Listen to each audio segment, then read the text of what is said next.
I'm discussing question of assignment number 42 जो कि geography GS का क्वेश्चन है and I posted this on geography with Edukemy Telegram channel जहाँ पर मैं डेली बेसिस पे क्वेश्चन शेयर करता हूँ ज्योग्राफी एनवायरनमेंट के PYQs and you write answers I check I evaluate give my comments and also share some additional content to read.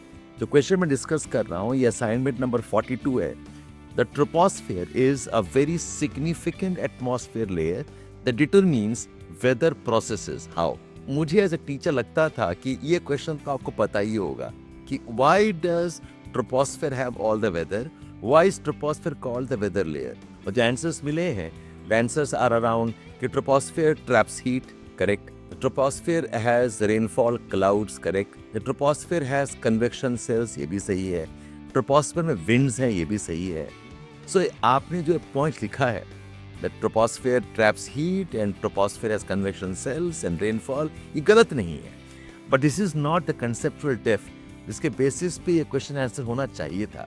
आपको और deep जाना चाहिए कि why troposphere में trapping of heat होता है, why troposphere has the rains and the clouds and the winds, why does troposphere has convection cells। So fundamentally it is linked to three aspects of the troposphere। Number one कि troposphere का जो heating होता है वो from below होता है। So because there is land water difference, the difference of surface, difference of elevations, therefore there are variations in temperature of the troposphere in connection with the land and the water on which the troposphere lies। Essentially troposphere में जो भी weather pattern है fundamentally it is because of difference of temperatures across locations of troposphere।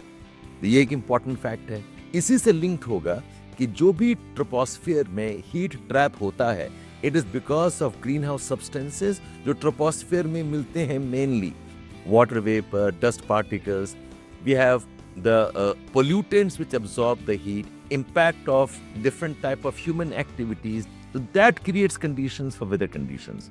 और इसी के वजह से यहाँ पर winds भी हैं, convection cells भी हैं।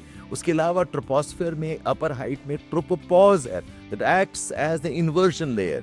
The tropopause traps all the heat within troposphere। इसीलिए ट्रोपोस्फियर में सारा एटमॉस्फेरिक कंडीशन फंस जाता है। A very nice question और वेरी कंसेप्चुअल क्वेश्चन। इसको आंसर करें on the Telegram channel geography with Edukemy में असाइनमेंट नंबर 42 के आंसर्स देखें और मैंने क्या रिमार्क्स दिया है।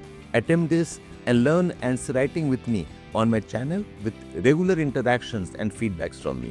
Geography with Educami Telegram channel।